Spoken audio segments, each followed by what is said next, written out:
and possibly not worth it, but it is something that is enabled. I mean, that is a very fast platform for to have a spyglass on. We got a missile strike. S2's on the battleship. Oh man, not enough point defense on this thing, and bad positioning on the chaff. This is why you do not want to play on this part of the map, dude.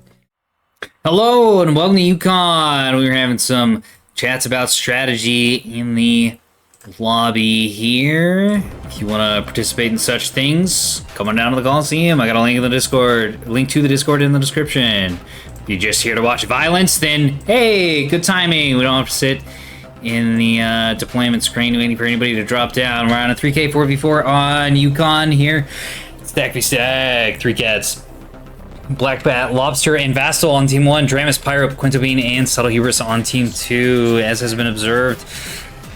OSP has a lot of ships, a lot of ships, and ANS has not very many. This is the average public game. ANS experience is what that is.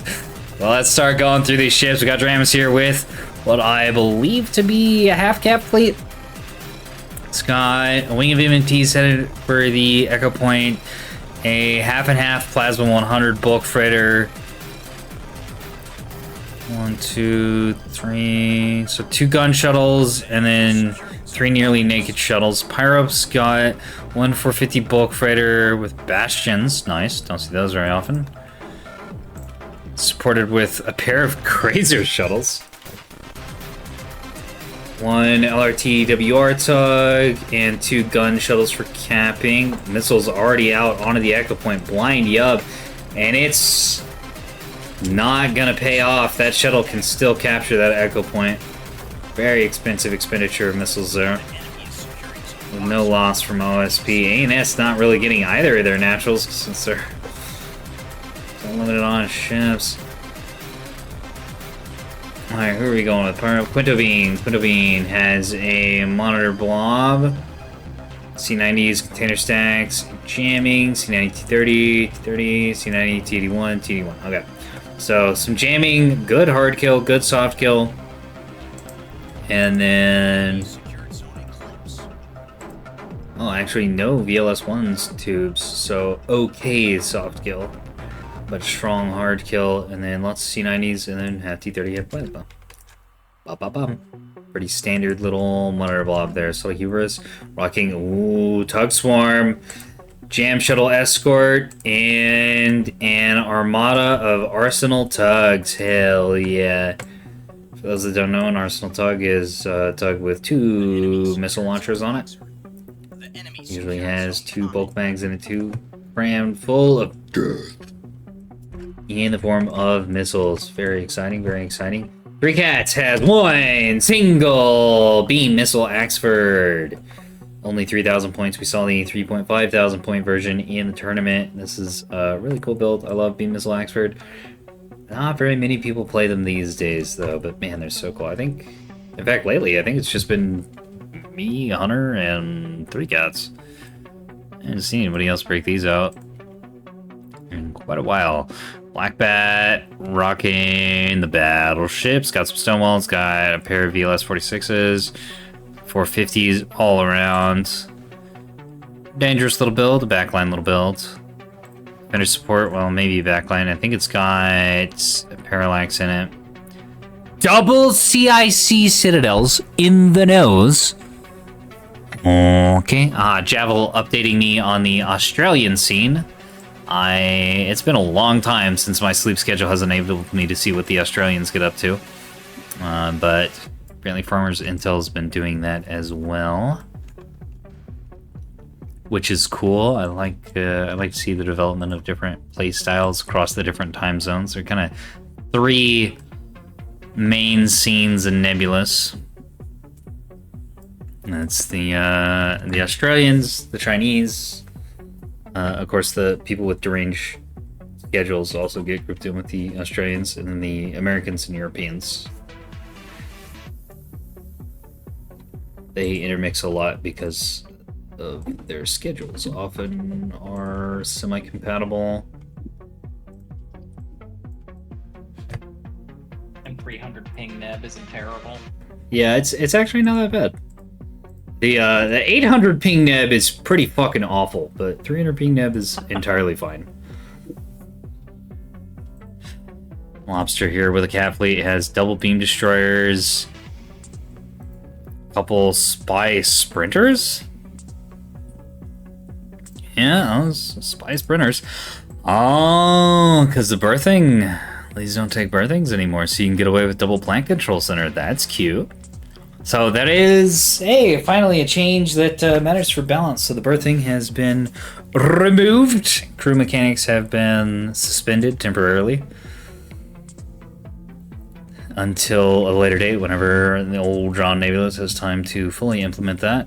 And now that enables one little build. Here we go. Double plant control center, spyglass sprinter. I think it's still incredibly expensive. And possibly not worth it, but it is something that is enabled. I mean, that is a very fast platform for to have a spyglass on. We got a missile strike.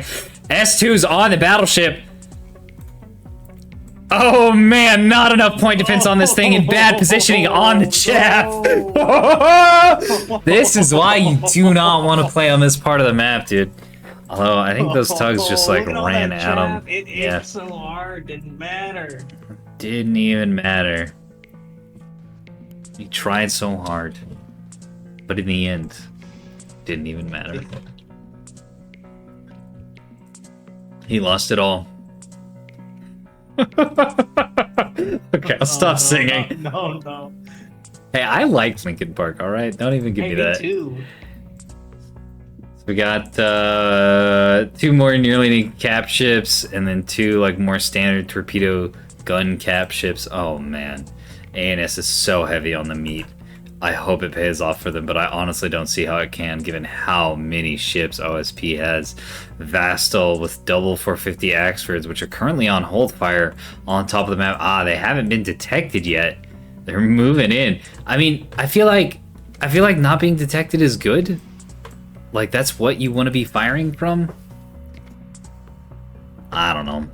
Maybe he's concerned. I guess you can Slave an EWR and an LRT up there. God, he's getting so close to this fleet, dude. Wait, is this battleship gonna blow up? He's getting so close to this fleet. Oh, no. Oh, absolutely devastating fuel line fire there. Missiles did quite a bit in the fuel line fire. Oh my god. Man, did the animation on the fuel line fire change at all? Because I feel like this is lasting like a lot longer than it used to, if I recall. Because I remember it just like when a bunch of purple fires came out and that was kind of it. But that lasted a long time on that battleship. Yeah, that was a lot of purple fires. And that did a ton of damage. Oh my goodness. This thing's in big trouble. It's got 2 restores left. So it can chain restore itself up to the moon and maybe get back on its feet, but the whole midsection of the ship is gonzo. Very sad. Well, I mean, at least it's got 2 Citadel CICs and a reinforced CIC still. Yeah, that's true. Parallaxes and drives. It's very resistant to any attacks from the front, that's for sure. Honestly, it's been really funny today, considering our conversation in Balcon and all the hammering away, at least that I've done, about ANS capitals being kind of untouchable to gunfire, and the response. We've seen several battleships just fucking die horribly to close range missiles.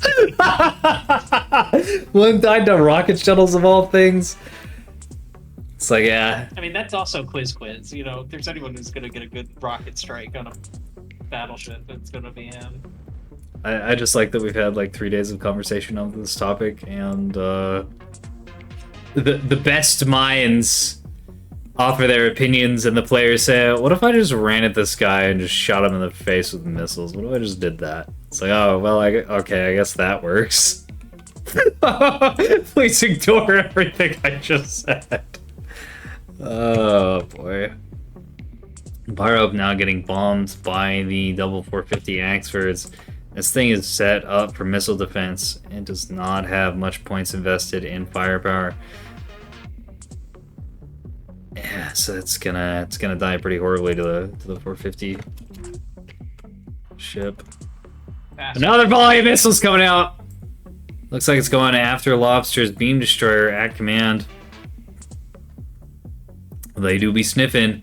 I think this beam DD might have the flak to clean them up though. Someone in angle. Defenders too. Ooh. It's 2 lands. Yeah, this thing's fine. Buff out.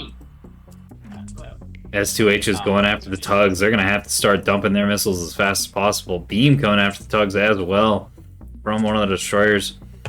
Immediately killed the hydroxylapatite. And missile staging on that. Fluorapatite eats 1.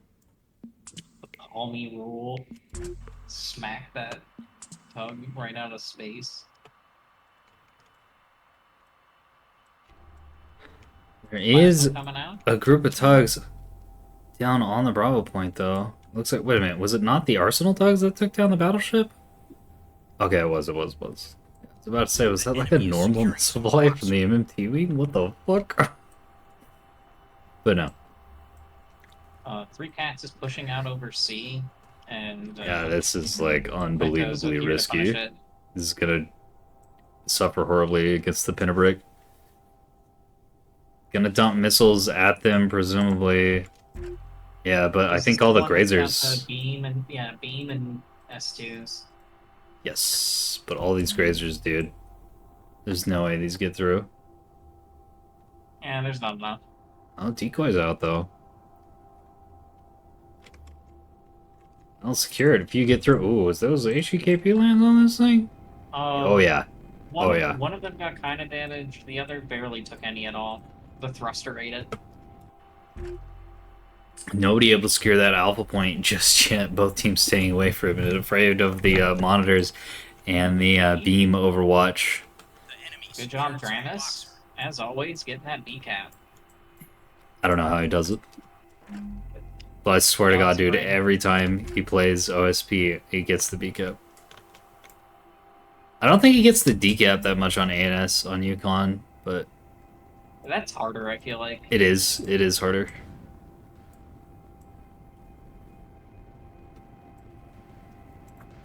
Three Cats Burger Joint is getting flooded with grape soda, which is less than ideal. That's one cooked sign. Yeah. You do have to flip your food after. Critical typo out of corpo. A little bit of damage on the Parlo site. Ook. And the battleship, I think, ate some more missiles. Soft kills some too, but this thing is never getting on its feet again. It's got 2 nuclear reactions going off. Which have not been prioed. Man. I mean, with that many crits, it's gonna go anyway. Oh yeah. You have to scram it. So, is it going to go off?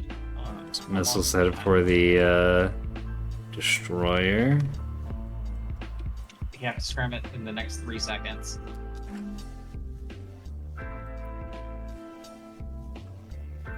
You know, I still wonder how many people know about the scram animation cancel. I know about it, and I always forget to do it. that's very unfortunate.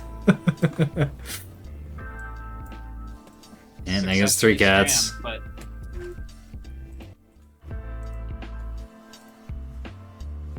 Yeah, Javel, so if you hold the scram button, you can hold it for 3 seconds, or you can double tap spacebar, or whatever your hotkey is, to change your tactical map state, and it'll cancel. Well, you really just need to change positions once, but double tapping will bring you back to whichever position you were originally in. But yeah, if you get into or get out of the tactical map while scramming a reactor, or while trying to evac, it'll instantly trigger the scram instead of forcing you to wait the 3 seconds. The enemy is securing zone eclipse.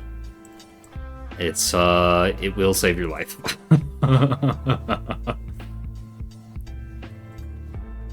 Highly recommend doing that. Pretty explosions. Yeah, and OSP is just gonna grab everything now. This tug's gonna back off into the Charlie point. Get out of range of that beam destroyer, which is going to hell die to the S2 spam. Okay, Lobster calls it. Yeah, Vestal's gonna need to dip here shortly. Yeah. Man, the backline dives on the super greedy ANS builds. I'm actually really happy to see it because you really shouldn't be allowed to build like that anyways. And as we've seen, like, cruise can't punish it, long-range missiles can't punish it. But what if I just ran at someone with my knife out and just fucking murdered them with my point-blank missiles? It's pretty effective. What was the best one? 795 damage. That 15-minute game? That's gotta be a record. That's really fast. No. I've seen some 9-minute games. You're welcome. Yeah, that was... At least I ran it fast. Pork tug flobs have that kind of an effect. S2s, actually. Oh, yes. Wait, what? Oh, I misread the icon. What if ANS brought literally no Basically flag? the same thing. Hey, I brought flag. Three Cats did. What are you talking about? Yeah, 3 cats did and then died to plasma. I guess that's a better term, is the Battleship, Plasma with flak. which is the best target for point-blank S2s, did not have a flag. It had It two just flags. also had flak. Two Hey, stone walls is not sufficient. One stonewall in Arc does not count as flag. This fleet's going on the shelf. You It's just do. not a good idea to take my Good. 3.6k Axford and turn it into a 3k Axford. I mean, the beam missile Axford does work. You just can't be aggressive with it. It's good as a dad. And you also need map presence. Like, I think the main thing that did ANS in so fast was y'all didn't really have enough stuff on the map to enable all the capital ships. That was I identified doing in my the best. Well, It was a in the lobby team selection, thing. but It's just we wanted to play silly fleets. So that's the thing. no, I changed it to something different. Lobster was on the cap game, but not so much the like scouting and anti-light game. So you were getting control on the map to a degree, but you couldn't deal with tugs because you just didn't have the tools for that, which Sorry, is fine. Lobster. I That's should have what told happens. you that like half of my points is not cruise missile. Like, That would have been good to know, yes. yeah, that I wasn't planning to yub nub and have the beam of the backup. Like, this is a face slapper. Happens I don't think sometimes. Pushing out oversea was Honestly, the move for it. I was trying to help Vastal because he got into like a really weird position. I was like, I guess I'll throw in here, hope the chaos helps, but I mean, Vastal was in a great could spot. not have I was in the perfect position. I You did not need to support that. Yeah, this If, is... if anything, I didn't ask for a diver or anything. but if Oh, no, I anything, saw you. Vastal, hold on, Vastal bullied Pyro. Like, you look at the Really bad. like damage across the team and where the engagements Yeah. were. Like, you know, he was fine. He won that Even- engagement. Even then, I was hoping the chaos would allow me to get something off. If I No. was 1v1ing the monitors, I might have gotten away with it, but the bulker just kind of ended my run. We knew the monitors were there. We knew. I did say that Drowse is playing the cat fleet, and maybe I should have specified that the cat fleet that Drowse plays has a plasma liner in it. I almost feel it's common knowledge. I didn't think to mention it. Honestly, I had no idea any of those things were there. I just didn't know. Well, you didn't know. Well, yeah. So the monitors, I was going to shift around to get shots on the monitors eventually. So something I learned being a Team 3 main is that even once you memorize everyone's fleets and it becomes really obvious who's bringing what, and it feels like other people should know who's bringing what, it's still a good idea to support your team, like tell people what your opponents are bringing, if you really want to go for that win. Mm-hmm. If you're just kind of fucking around, it's fine just be like, oh, hey, I know that fleet. That's kind of neat. But I'd highly recommend being like, aha, I know what you were bringing, and telling people what others are bringing. We were guessing that you would bring a Beam BB Vestal. Yeah, no, I was going to. He I, wanted And then to, you were but then we had yeah, no, my teammates BB and wouldn't. Yeah, also CH. no one would Yeah, support my this is BB CH. addiction, and we lost because of it. We need to If enable Bittenfeld, Vassal's BB addiction. if much more. Bittenfeld was there, those You need monitors would to have died. enable Vestal's BB addiction. I was playing Caps.